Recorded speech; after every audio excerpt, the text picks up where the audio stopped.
it's not a secret that not everyone agrees with the war that is happening in Lebanon. We do know that from the beginning, from the 8th of October, Hezbollah, which is one of the powerful parties, the most powerful party in Lebanon, has decided to go to war against Israel to defend Hamas and what Hamas has done. And without consenting with or without consulting with the Lebanese authorities or with any other political parties. So right on from the beginning, when Hezbollah announced that they're launching the war to support Hamas, there were divisions in the country. There were some parties that were against, and some of the population, they were against this war, saying that this is not our war, this is not Lebanon's war. Already Lebanon is suffering under these multiple crises, economic, political, and financial. And the last thing we wanted on our soul is to have a war. But this refusal of going into war did not stop Hezbollah from continuing their attacks against Israel, and therefore Israel attacking the Lebanese soil as well as a result. So we're now into 10 months of war in Lebanon, and the results are of course devastating with any kind of war. So first and foremost for Hezbollah, they've been casualties on their side, and the very high-ranked military personnel have been assassinated and killed by Israel. We're talking about 400 and plus of their military apparatus being killed, or like some other assets being destroyed. So that's on the Hezbollah front, direct hits. On the borders, the cities and villages from the Lebanese side on the borders have been destroyed.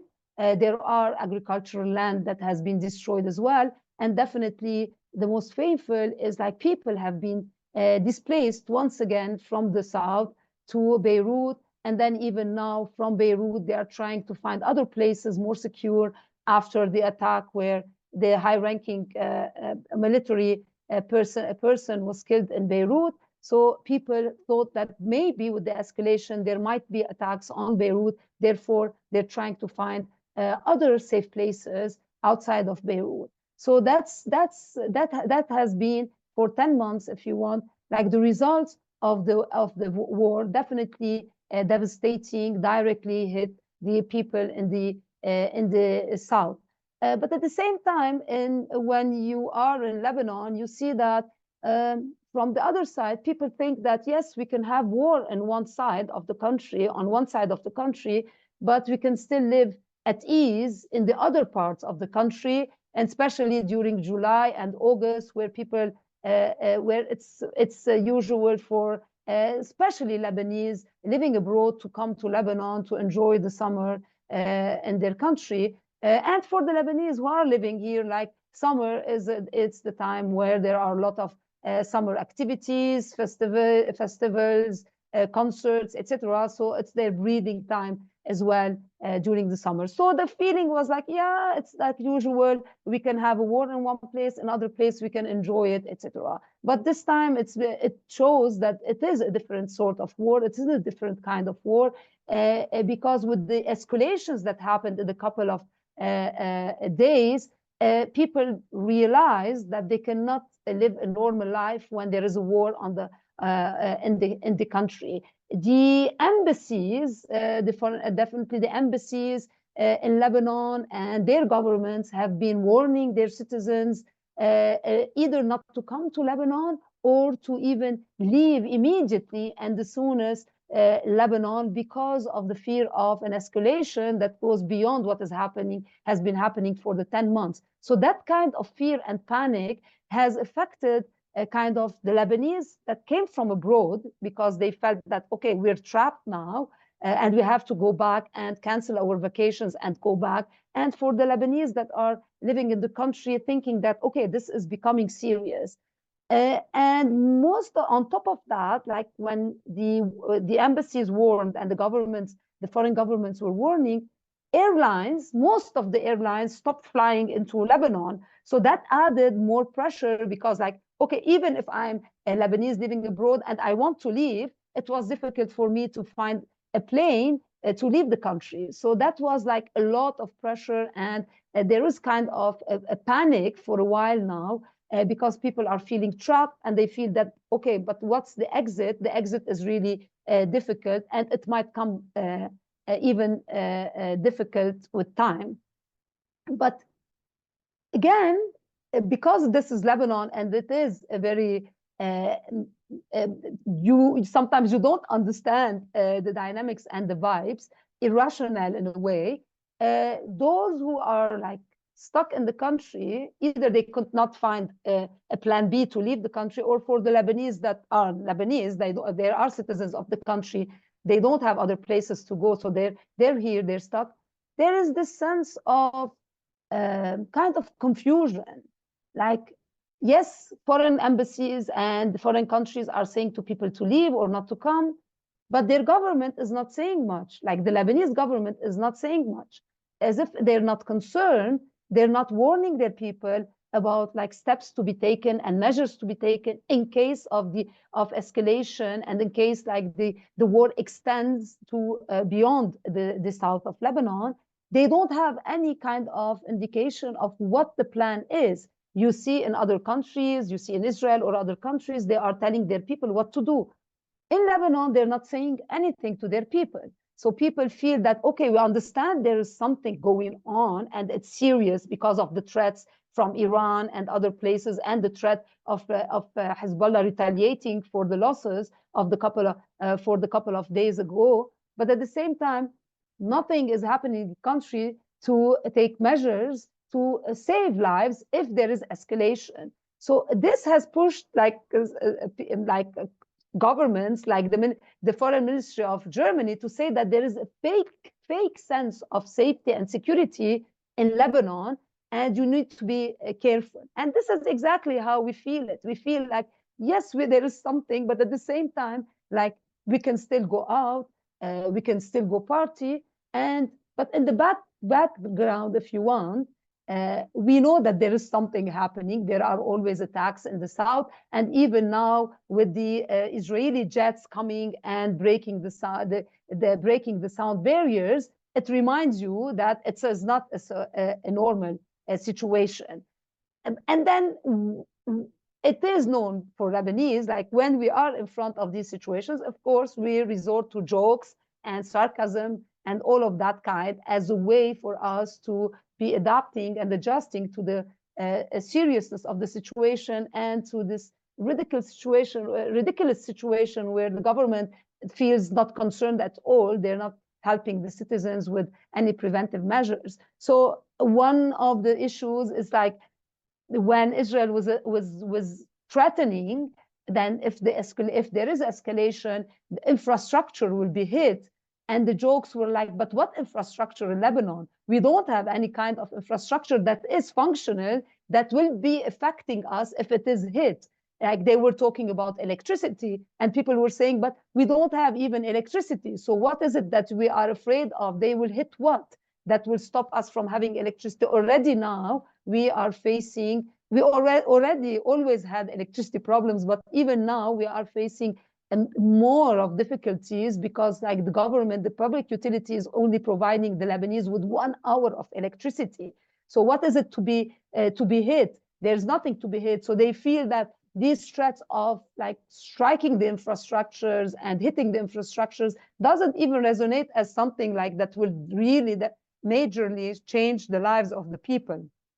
Maybe the only thing that now people fear is the airport, because then you will have complete closed, like they would close the airport, and therefore you will feel really, really trapped. You don't have an escape route, maybe. But about electricity and other stuff that the Israelis were threatening with, the people feel that that is not a serious threat. It will not change our lives. Already we don't have electricity. And on this energy issue, there were a lot of discussions as well in the country about like, yes, electricity we don't have, And we see like, and the other point is about like, okay, but again, with all this war, the oil and gas sector in Israel is still functioning, and the Hezbollah is not threatening the oil and gas facilities in Israel, while they can. They're always threatening about like industrial sites or whatever. If there is escalation beyond what's happening currently, they might hit these industrial sites, etc., but never mentioning that they will hit the oil and gas platforms that are close to the borders,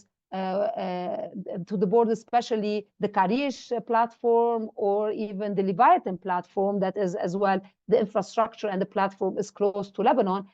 We've never heard about that. And that has been really an interesting situation where Lebanese are saying that we don't have any kind of oil and gas platforms or anything that they can hit, but we can hit their platforms. But this is not happening. Hezbollah has flown a couple of drones that were hit towards Karish, but never really threatening, saying that this is under threat or these are like assets under threat.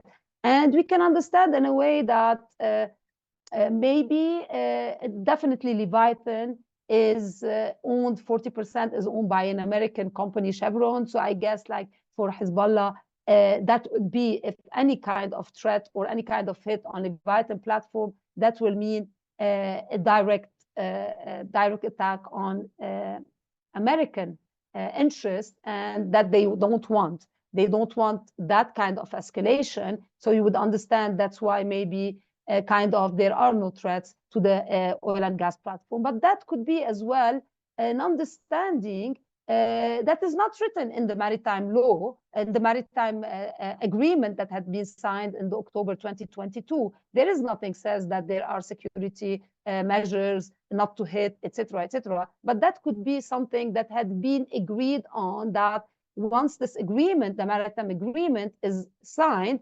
you will kind of neutralize these the oil and gas platforms and infrastructure from any kind of hit. And maybe this is why there is no direct threat on these platforms, because of the maritime deal that we had signed with Israel in October 2022. Definitely, people are asking about the future of the maritime deal. Basically, the maritime deal is still standing.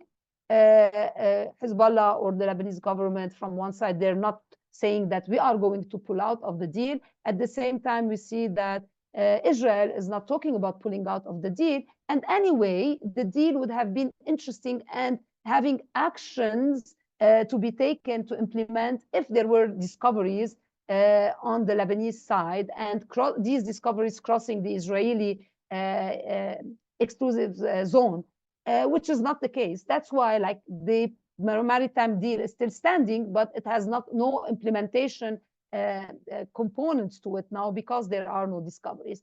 Definitely the maritime deal did not secure stability on the borders, if this was one of the objectives, because the soon as Hezbollah felt that there is a need to engage against Israel, they've done it regardless of the maritime deal. But the maritime deal is still standing. The last point, I think, amongst this craziness is the oil and gas sector in Lebanon.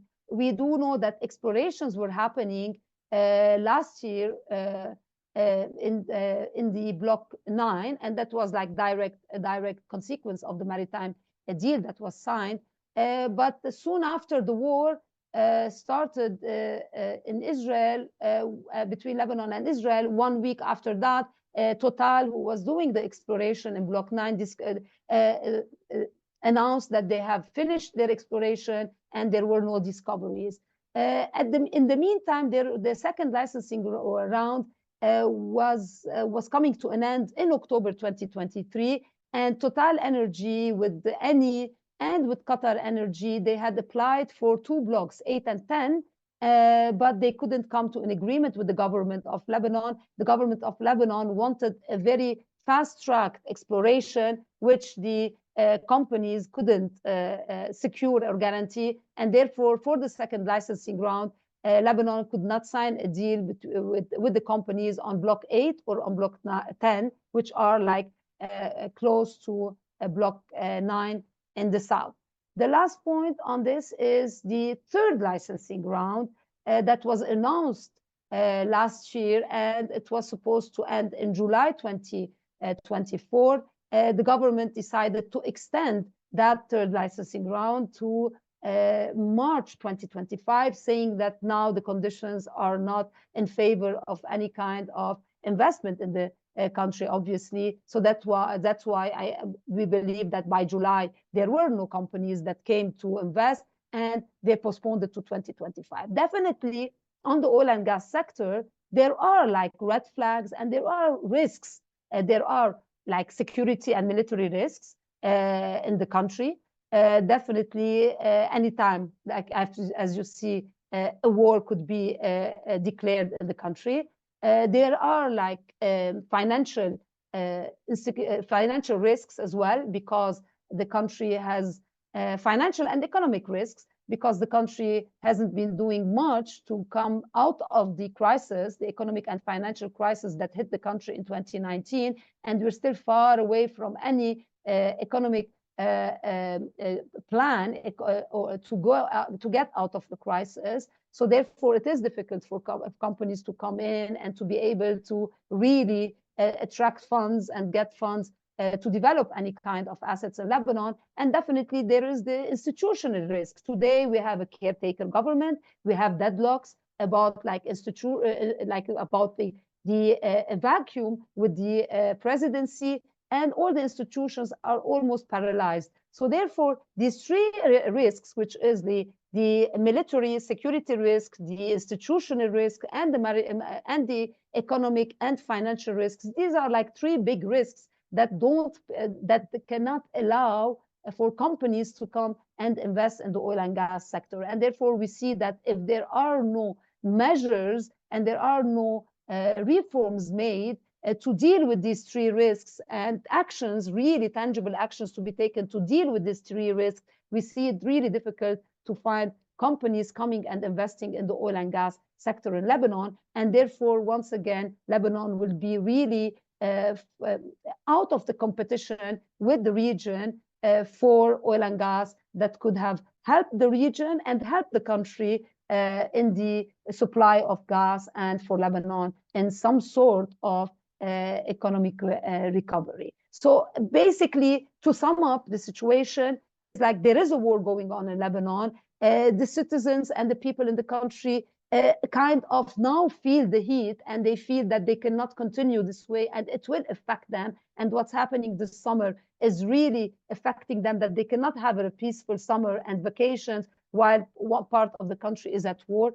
And the economic situation is aggravating more and more. And definitely for the oil and gas sector, this new military action is even making it more difficult for companies to come and work in the country. So the future is very dark for the country, and the future is unknown. I do believe that the government is the caretaker government, or the political parties, if you want, and Hezbollah, they want, on top of whatever gain Hezbollah is thinking that is making from this war, they want the end of the war to be with a deal that will deal not only about the security issues, but with the political deal with the Americans. And if this is the case, so then that means like either they will try to find a window of opportunity before the American elections, or they will postpone everything to after the American elections and the results of the American elections, because there will be differences if Trump is in charge or